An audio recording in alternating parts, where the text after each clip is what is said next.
வாடகை வீடு போலான்னு பிளான் பண்ணிட்டோம். வாடகை வீட்டுக்கு போறோம்.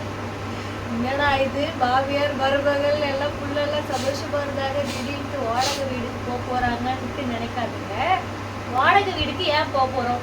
இந்த இடம் பிடிக்கலையா, இல்ல இங்க இருக்க பிடிக்கலையா, இல்ல மாமியாருக்கும் மருமகளுக்கும் சண்டையா? சங்கீதா வினோத் அவங்க வீட்டுல டூர் போனாங்க, நீங்க போகல. ஆமா, ஏன் அது மாதிரி எல்லாம் நீங்க ரிப்ளை பண்றீங்க? ஒண்ணுமே புரியல. நாங்க 7 இருக்கோம், அவங்க 7 இருக்காங்க. அதான் நான் வந்து கூட்டத்துல வந்து நொண்டி குரங்கா ஆயிட்டா, அதனால ஒதுக்கிட்டாங்கன்னு சொன்னேன்ல. அது வந்து எங்க ஃபேமிலி சொந்தக்காரங்களை வச்சு நான் சொல்லலை உண்மையா. ஆனா இது வந்து கண்டிப்பா புரியுறவங்களுக்கு புரியும். ஃபேமிலி மெம்பர்ஸ் இல்ல நாங்க. Hello friends, welcome back our channel. சரியில்ல கோயின் கேக்குது. எனக்கு சுத்தமா பேசவே முடியல எனக்கு. ஃப்ரெண்ட்ஸ், தம்ப்லைனை பார்த்துட்டு தான் வந்திருப்பீங்க, அப்படி ஷாக்கா வந்திருப்பீங்க. இப்போ என்ன இன்னைக்கு கண்டென்ட்னா, நாங்க வந்து வாடகை வீடு போலான்னு பிளான் பண்ணிட்டோம். வாடகை வீட்டுக்கு போறோம். என்னடா இது பாவியார் மருமகள் எல்லாம் புள்ளெல்லாம் சந்தோஷமா இருந்தாங்க, திடீர்னு வாடகை வீடுக்கு போறாங்கன்னு நினைக்காதீங்க. வாடகை வீடுக்கு ஏன் போறோம்?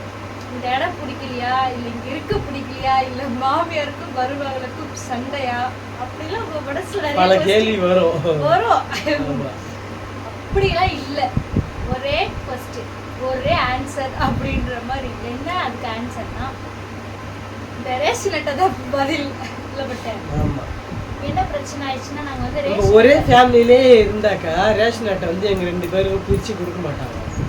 ஏன் உங்களுக்கு ரேஷன் அட்டை?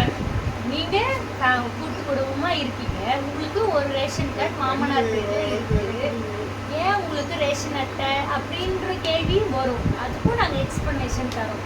இப்போ ஏன் ரேஷன் அட்டை பார்த்தீங்கன்னா, இந்த கவர்மெண்ட் அரிசி, பருப்பு, சர்க்கரை, அதுக்கப்புறம் இந்த மகளிர் காசுலாம் வருது இல்லையா, அதுக்கு எல்லாத்துக்குமே வந்து ஒரு ரேஷன் அட்டைக்கு தான் இப்போதைக்கு தராங்க. ஸோ அதெல்லாம் நாங்கள் மிஸ் பண்ண விரும்பல.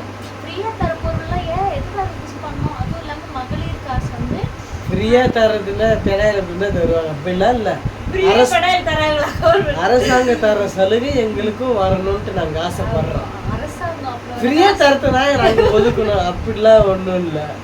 அரசாங்கம் கொடுக்குற சலுகை நாங்களும் ஏத்துக்கணும். அப்படி சொல்லு. அப்படிதான் கொஞ்சம் வளவலன்னு பேசுவேன். அரசாங்கம் வந்து நிறைய இதுலாம் கொண்டு வராங்க இல்லையா, அதெல்லாம் வந்து நாங்க மிஸ் பண்ணக்கூடாதுன்னு நினைக்கிறோம். அதுக்காக மட்டும்தான் ரேஷன் அட்டை. அதுக்கு எப்படின்னா வந்து இப்போ மகளிர் காசு வந்து மாதம் மாதம் வாங்குறாங்க 1000 ரூபாய், அம்மா வந்து வாங்கிட்டு இருக்காங்க. இப்போ நிறைய பேர் வந்து ஏன் நீ வந்து 4 வருஷம் அப்படி ஏன் உனக்கு வந்து ரேஷன் அட்டை இன்னும் நீ இது பண்ணலையா?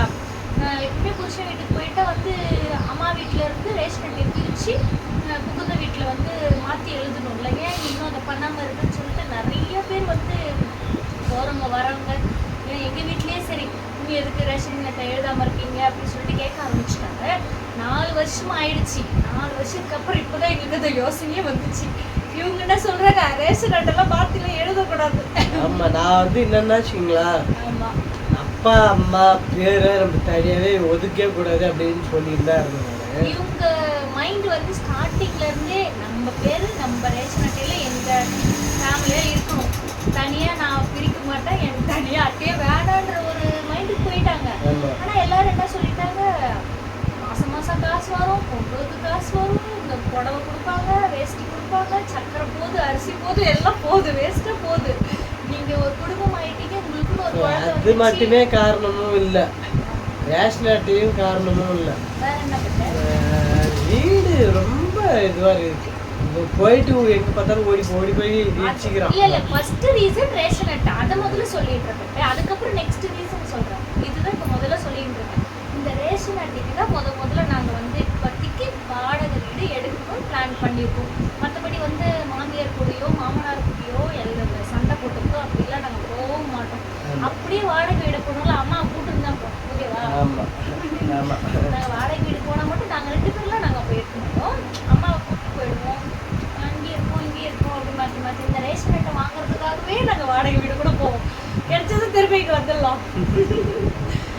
ஓகே, இதுதான் இப்போ மெயினே, ரேஷன் அட்டை கிடைக்கணும். இப்போ நாங்கள் போய் கேட்டோம், எங்களுக்கு வந்து ரேஷன் அட்டை வேணும் அப்படின்னு சொல்லிட்டு நாங்கள் வந்து பேர் வந்து நான் அம்மா வீட்டில் இருந்து என்னுடைய பேர் வந்து எடுத்தாச்சு, இங்கே வந்து சேர்த்தாச்சு இந்த ரேஷன் அட்டையில். இப்போ வட்சன் பேரை வந்து நாங்கள் சேர்க்கணும். சேர்த்து எங்களுக்கு தனியா கார்டு வேணும்னு சொல்லிட்டு கேட்ட உடனே ஒரு பெரிய குண்டு தூக்கி வாரி போட்டாங்க.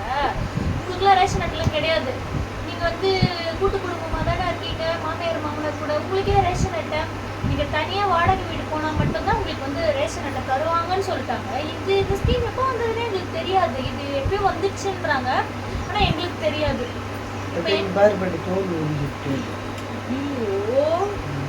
இது பாருங்க ஃப்ரெண்ட்ஸ், இவங்க கையை எப்படி பண்ணி வச்சிருக்காங்க. ஹோட்டல்ல இட்லி எடுக்கிறேன்னு சொல்லிட்டு ஆவி அடிச்சுட்டு, ஆவினா பேய் ஆவி இல்ல, இட்லி ஆவி. இட்லி ஆவி நான் குண்டால இருந்து கொத்து இப்படி தூக்கும் போது பட்டுச்சு. அதை பிச்சுட்டே இருக்காங்க இவங்க. ஏன் இவங்க பிச்சுட்டே இருக்காங்க? இது ஊருதான், அதனால வந்து தோலை சொறிறாங்க. சொறியக்கூடாதுன்னு சொல்லுங்க. அதுக்கப்புறமேட்டா நீங்க வந்து தனியா வந்து வாடகை வீடு எடுத்துட்டு போயிட்டு அந்த வீட்டுடைய கரண்ட் பில்லும் சிலிண்டரும் வந்து உங்க பேர்ல, உங்க வீட்டுக்கார் பேர்ல இருக்கும்னு சொல்லிட்டாங்க. நான் என்ன சொன்னேன், இப்போ நாங்க இருக்கிறோம் இல்லையா அந்த 2 சிலிண்டரு, அப்போ ஒரு சிலிண்டர் வந்து என் வீட்டுக்கார் பேர்ல இருக்கு, கரண்ட் பில் வந்து என்னுடைய மாமனார் பேர்ல தான் இருக்கு அப்படின்னு சொன்ன உடனே, இல்ல கரண்ட் பில் வந்து உங்க வீட்டுக்கார் பேர்ல இருக்குன்னு சொல்லிட்டாங்க. அப்போ எனக்குள்ள ஒரு கொஸ்டின் போயிட்டு இருக்கு. பட் இப்போ வாடகை வீட்டுல நிறைய பேர் இருக்காங்கல்ல, வெளியூர்ல இருந்து வந்து வாடகை வீட்டில் ஸ்டே பண்றாங்க. அவங்க கரண்ட் பில் வந்து வாடகைக்காரங்க கொடுக்க மாட்டாங்க. கரண்ட் பில் யார் கட்டுவாங்க? ஓனர் தானே கட்டுவாங்க. அப்போ வாடகை வீட்டுல வந்து தங்குறவங்க எப்படி ரேஷன் அட்டை வாங்கிக்க முடியும்? எனக்கே தெரியல. இதுக்கு ஆன்சர் நீங்க தெரிஞ்ச சொல்லுங்க. அது எங்களுக்குமே தெரியல. அப்போ என்ன பண்ணலான்னு யோசிக்கக்குள்ள சரி கொஞ்ச நாள் வந்து வாடகை வீட்டுல போயில அந்த ரேஷன் அட்டை வாங்குறதுக்குனே அப்படின்னு சொல்லிட்டு பிளான் பண்ணியிருக்கோம். உங்க ஐடியா என்னன்னு சொல்லுங்க, உங்க கருத்து என்னன்னு சொல்லுங்க. எங்களுடைய கருத்து இதான். நெக்ஸ்ட் வந்து இது ரொம்ப எங்க பொறுத்த வரைக்கும் இது எங்களுக்கு போதுமான வீடு தான். இப்போ பர்சன் வந்து என்ன பண்றான்னா, கட்டல்ல இருந்து கீழே விழுறான், இந்த ஸ்டெப்ல போயிட்டு இடிச்சுக்கிறான், கதவுல போயிட்டு இடிச்சுக்கிறான். அவனை வந்து வீட்டுக்குள்ளேயே வச்சு எங்களால மேனேஜ் பண்ண முடியல. வெளியில ஓப்பன் இருக்கு, பின்னாடி பாத்ரூம், அந்த சைட் போயிடுறான். இந்த சைட் வந்தா ரோடு, கேட்டு திறக்கவே கூடாதுன்றான். கேட்டு நம்ம திறந்து வெளியில போனா பின்னாடியே ஓடியாந்துடுறோம். அவனுக்கு வந்து ஒரு அன்சேஃபாவே இருக்கு, கம்ஃபர்டபுளா இல்லை. இப்போ வந்து இந்த எப்படி சொல்றதுன்னா, இங்க ஒரு 3 ஷெல்ஃப் இருக்கு. ஹோம் டூர்ல நீங்க பாத்துருக்கீங்க, வீட்டு உள்ள ஒரு 4-5 ஷெல்ஃப் இருக்கு. அந்த ஷெல்ஃப்ல வரைக்கும் ஏற ஆரம்பிச்சுட்டான். அவன் ஷெல்ஃப்ல இருந்து கீழே விழ ஆரம்பிச்சுட்டான். அவன் சேட்டை வந்து நாளுக்கு நாள் வந்து அதிகமாயிட்டே இருக்கு. அதனால எனக்கு ரொம்ப பயமா இருக்கு. இந்த வீட்டுல வந்து அவனை வச்சு எப்படிதான் சமாளிக்க போறோமோ. இப்படி டைரக்டா கூட கிச்சனுக்கு வந்து க்ளோஸ் கிடையாது, டோர் கிடையாது, மூடி வைக்கிற மாதிரி ஓப்பன்ல தான் இருக்கும். எனி டைம் தண்ணியை மொண்டு குடிக்கிறான். எனி டைம் தண்ணியை வீடு ஃபுல்லாக ஊற்றுறான். அதுவும் இல்லாமல் இப்போ அடுப்பு வேற அவனுக்கு எட்ட ஆரம்பிச்சிச்சு. எக்கி அடுப்பு மேலே என்ன இருக்கு, அடுப்பு இருக்கு இல்லையா, அந்த கல்லுல என்ன இல்லைன்னா நம்ம பார்த்துறோம், ஏதாவது குழம்பு அது மாதிரி வச்சு எக்கி கீழே ஊற்றிக்கிறான். அதனாலே எங்களுக்கு திக்குன்னு இருக்கு, என்ன ஆகுமோ அப்படின்னு சொல்லிட்டு இந்த வீட்டில் அவனை வச்சு சமாளிக்க ரொம்ப போராட்டமாக இருக்குது நாளுக்கு நாள். பிள்ளைக்கெல்லாம் வந்து வளர்ந்தா சேட்டை குறைஞ்சிரும், அழகா மாறிடுவாங்க, சொல்றதுல கேட்பாங்கன்னு சொல்றாங்க. ஆனா இவன் வளர்ந்தாதான் சேட்டெல்லாம் அதிகமாயிட்டே போகுது. எப்படி நாங்க வச்சு சமாளிக்க போறது? அதுவும் ஒரு ரீசன். இந்த 2 ரீசன் மட்டும்தான். இப்போ வாடகை வீடுனா நாங்க பங்களாவா மாடி மேல மாடிலாம் இல்லை, இதே அளவுக்கு எக்ஸ்ட்ரா ஒரு ரூம் இருக்கிற மாதிரி நாங்க பார்த்துட்டு போகலான்னு பிளான் பண்ணியிருக்கோம். அது கூடிய விரைவில் எக்ஸிக்யூட் பண்ணுவோமான்னு எங்களுக்கு தெரியல. பேசி அது ஒரு ஓரமா இருக்கு. நாங்க வந்து பேசிட்டு இருக்கோம். ஒருவேளை எங்களுக்கு இங்கேவே ரேஷன் அட்டை கிடைச்சிடுச்சு, தனியா எங்க 2 பேருக்கும் கிடைச்சிடுச்சு அப்படின்னா நாங்க போக மாட்டோம். அப்புறம் வந்து நேற்று போட்ட வீடியோவில் வந்து சங்கீதா வினோத் அவங்க வீட்டில் டூர் போனாங்க, நீங்க போகல.